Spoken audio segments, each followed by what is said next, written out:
30-35 वर्षापासून कुटुंबातला हक्काचा माणूस म्हणून साहेबांची प्रति तयार झालेली आहे. आज तीच भावना आणि त्याच अपेक्षा आणि इच्छा माझ्याकडून सर्वसामान्य जनता करत आहे. राहुरी, नगर आणि पाथर्डी हे 3 वेगळे भाग आहेत. तिन्ही भागातले प्रश्न वेगळे. आता प्राजक्त दादा तनपुरे यांनी मनाचा मोठेपणा केला. माझ्यासाठी त्यांनी फॉर्म भरला नाही. त्यांनी मला मोठी संधी आणि जबाबदारी माझ्यावरती त्यांनी आज आपल्या मतदारसंघाची टाकलेली की माझं आणि विखे साहेबांचं बोलणं झाले. आम्ही मुख्यमंत्री फडणवीस साहेबांकडे ती मागणी मागितली आहे. जर तुम्हाला हे खरं वाटत नसेल तर तुम्ही कोणाच्याही घरी अचानक जा, कोणाचाही लग्नाचा अल्बम 10 वर्षापूर्वीचा उघडा, पहा की मी त्याच्या सुखादुःखामध्ये आहे का नाही. मी विरोधक म्हणून कोणालाच पाहत नाही किंवा माझा शत्रूही कुणी नाही किंवा कोण काय बोलतंय मी त्या गोष्टीकडे ध्यानही देत नाही. माझ्या आयुष्यातली ही पहिली निवडणूक ज्याला मी सामोरे जातो. दुर्दैव माझं आहे की माझे वडील आदरणीय आमदार शिवाजीराव पेडणे साहेब हे माझ्यासोबत या प्रवासाची सुरुवात करताना नाहीये. मला ही निवडणूक करत असताना प्रचंड दुःख होतंय आणि अशी परिस्थिती कोणत्याच मुलावर यावा नाही अशी परमेश्वराला मी प्रार्थना करतो. हे सगळं करत असताना अंतःकरण भरपूर जड आहे आणि ही निवडणूक अतिशय चांगल्या पद्धतीने चालू आहे. 30 वर्ष झाले रात्रंदिवस साहेबांनी जनतेची सेवा केलेली. आज या 30 वर्षाच्या प्रवासामधला प्रत्येक माणूस तळागाळापासून तर महाराष्ट्रापर्यंत जो माणूस साहेबांसोबत जुडलाय, आज प्रत्येक जण प्रयत्न करतोय की मला आधार देण्याचा, साथ देण्याचं काम करतोय. निश्चित यश मला 100% खात्री आहे की साहेबांचा आशीर्वाद आहे, सगळ्यांचं प्रेम माझ्यावरती आहे, मला मिळेल. पण मात्र हे यश मिळत असताना मला त्या गोष्टीचा कुठल्याही प्रकारचा आनंद राहणार नाही. तुम्ही देखील साहेबांसारखेच प्रचाराच्या याच्यामध्ये आहात. काय काय अनुभव आहेत, काय मुद्दे आहेत आणि तुम्ही कोणते मुद्दे घेऊन लोकांसमोर? सर्वात मोठा विषय असा आहे की 35 वर्ष झाले सर्वसामान्याला, जनतेला साहेबांची सवय लागली. सकाळी उठल्यापासून तो झोपेपर्यंत जेव्हा जेव्हा ज्याला जी अडचणी, प्रश्न निर्माण होतील, संकट येईल, सर्वात प्रथम सर्वांच्या मनामध्ये साहेबांची प्रतिमा येते. कारण की सवय 30-35 वर्षापासून अशी आहे की उठलं, काही झालं, आपल्याला काही अडचण आली का लगेच साहेबांना डायरेक्ट फोन करायचा. साहेब लगेच पाठपुरावा करून त्याला दुसऱ्या फोनला त्याचं काम होऊन जायचं. सकाळी आपल्या घरी जरी कोणी एखादं मागणी घेऊन आलं तर त्याला घरी येऊपर्यंत, त्याच्या स्वतःच्या जाऊपर्यंत ती मागणी पूर्ण होऊन जायची. म्हणजे अशी एक भावना प्रत्येकाची 30-35 वर्षापासून कुटुंबातला हक्काचा माणूस म्हणून साहेबांची प्रति तयार झालेली. आज तीच भावना आणि त्याच अपेक्षा आणि इच्छा माझ्याकडून सर्वसामान्य जनता करत आहे. निश्चितपणे ज्या पद्धतीने साहेबांनी ह्या 30-35 वर्षामध्ये जनतेसाठी शेवटच्या श्वासापर्यंत काम केले, मी पूर्ण प्रयत्न करणार आहे की साहेबांच्या आत्म्याला शांती मिळण्यासाठी या जनतेचा रात्रंदिवस मी देखील काम करणार. राहुरी मतदारसंघ पाहिला तर एक भाग सरण आहे, दुसरा भाग दुष्काळी भाग आहे. उत्तरेत दक्षिणेतला जो भाग आहे तर तिथं पाण्याची मोठी समस्या आहे. याच्या पुढे काय तुमच्या योजना असतील की जेणेकरून तिकडच्या लोकांना देखील पाणी मिळेल? राहुरी, नगर आणि पाथर्डी हे 3 वेगळे भाग आहेत. तिन्ही भागातले प्रश्न वेगळे आहेत. आता राहुरीच सांगायचं म्हटलं तर राहुरी शहराचे प्रश्न आणि तालुक्याचे प्रश्न वेगळे आहेत. राहुरी काही भाग आपण पाहतो की पाण्याचे प्रश्न आहेत, वांबुरी चालू आहे, निळवंड्याचं पाणी, असे विविध प्रकारचे योजना इथं गेल्या अनेक वर्षांपासून राबवण्यात आल्या. माझा हा प्रयत्न राहणार आहे की प्रत्येक गावाला पाणी मिळावं, कोणतंही गाव पाण्यापासून वंचित राहावं नाही. आणि शेतकरी वर्ग असल्यामुळं विजेचे भरपूर प्रश्न वर्षानुवर्ष रोजच्या जीवनामध्ये प्रत्येक शेतकऱ्याला तयार होते.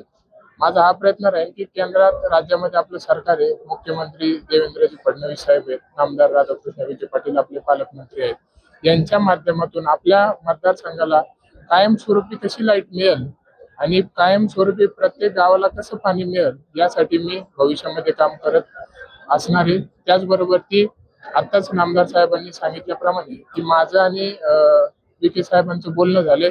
आम्ही मुख्यमंत्री फडणवीस साहेबांकडे ती मागणी मागितली आहे की विद्यापीठची जी जागा आहे ती जर आपण MIDC साठी दिली तर मोठ्या स्वरूपात तरुणांचा जो बेरोजगारीचा प्रश्न आहे तालुक्यातल्या शहरातल्या, तो प्रश्न मिटल आणि भवितव्य आपल्या राहुरीचं चांगल्या दिशेने वाटचाल होईल.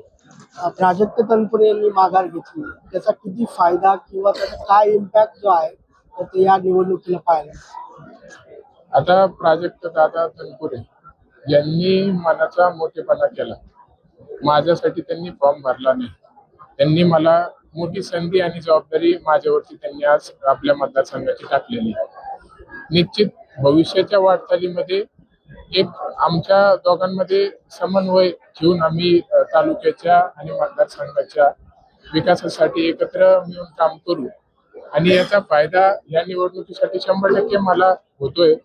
आज त्यांचं पण पाठबळ मला 100% मिळतंय. आता चर्चा अशी पण आहे की प्राजक्त तनपुरे जे आहे तर ते 20 तारखेला भाजपमध्ये येतील. आता मला आता तुम्ही सांगितलं या गोष्टीची माहिती मिळाली. मला काही या गोष्टीची कल्पना नाही.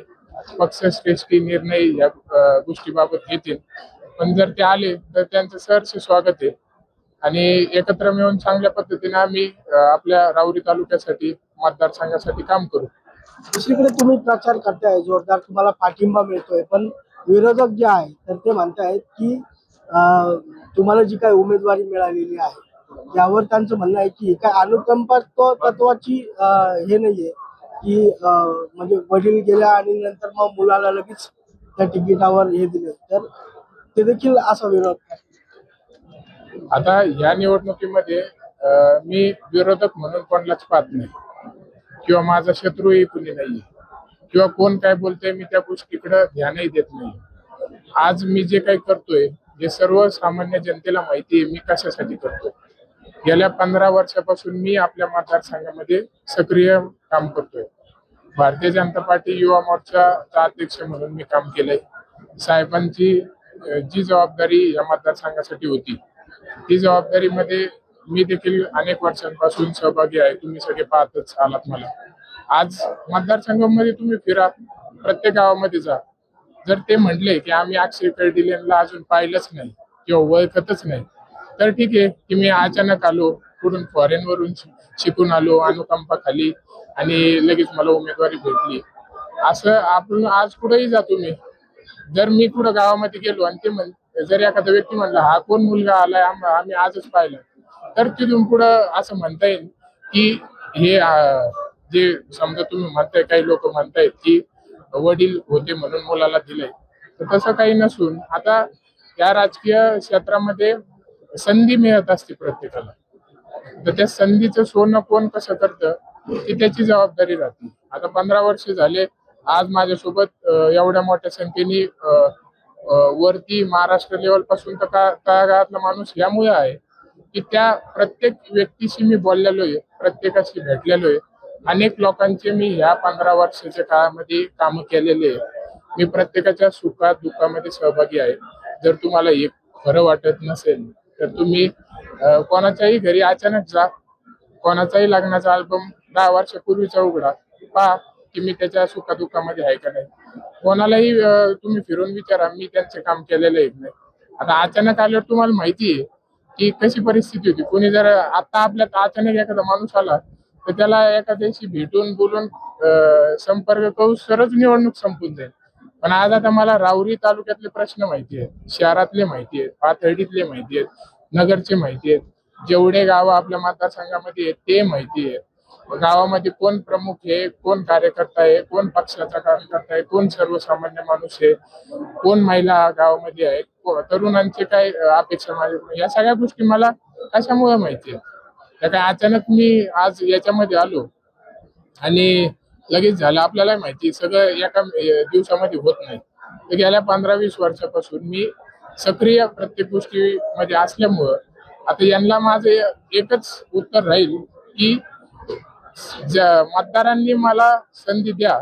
2029 नंतर विचारा की अक्षय कर्डिले कोण आहेत. शेवटचा प्रश्न, मला विजयाची किती मोठी खात्री वाटते? पूर्ण विश्वास आहे मला.